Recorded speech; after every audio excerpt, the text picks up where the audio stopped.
వాటిలో కూడా ఈ యొక్క కార్యక్రమాన్ని నిర్వహించేందుకోసం ఏర్పాటు చేయడం జరిగింది. ప్రధానంగా బీజేపీ విజయ్ సంకల్ప్ యాత్ర ప్రారంభించిన కిషన్ రెడ్డి. నారాయణపేట జిల్లా మక్తల్ నియోజకవర్గంలోని కృష్ణ మండల పరిధిలోని కృష్ణానదిలో కృష్ణమ్మ బీజేపీ రాష్ట్ర అధ్యక్షులు కిషన్ రెడ్డి విగ్రహానికి ప్రత్యేక పూజలు చేసి శంఖారావం పూరించి యాత్రను ప్రారంభించారు. కార్యక్రమంలో బీజేపీ జాతీయ ఉపాధ్యక్షురాలు డీకే అరుణ, బీజేపీ నాయకులు మాజీ ఎంపీ జితేందర్ రెడ్డి, బంగారు శృతి, శాంతకుమార్, నాగరావు నామాజీ, జి కొండయ్య, జలంధర్ రెడ్డి, జిల్లా అధ్యక్షుడు పలకుల శ్రీనివాస్ పాల్గొన్నారు. బీజేపీ చేపట్టిన ఈ విజయ సంకల్ప యాత్ర రాబోయే పార్లమెంట్ ఎన్నికల్లో తెలంగాణలో 17 ఎంపీ స్థానాల్లో విజయమే లక్ష్యంగా చేసుకుని బీజేపీ పార్టీ విజయ సంకల్ప యాత్రకు శ్రీకారం చుట్టింది.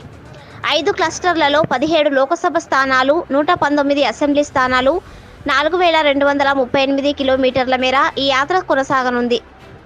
ఈ విజయ సంకల్ప యాత్ర మహబూబ్ నగర్ పార్లమెంటు పరిధిలో 3 రోజుల పాటు యాత్ర సాగనున్నట్లు తెలిపారు. మొదట మక్తల్ నియోజకవర్గ పరిధిలోని కృష్ణ మండలం నుంచి ప్రారంభమై మాగనూర్, మక్తల్, నారాయణపేట వరకు మొదటి రోజు సాగుతుంది. రోజు 2 అసెంబ్లీ నియోజకవర్గాలు కవర్ చేస్తూ యాత్ర సాగుతుంది.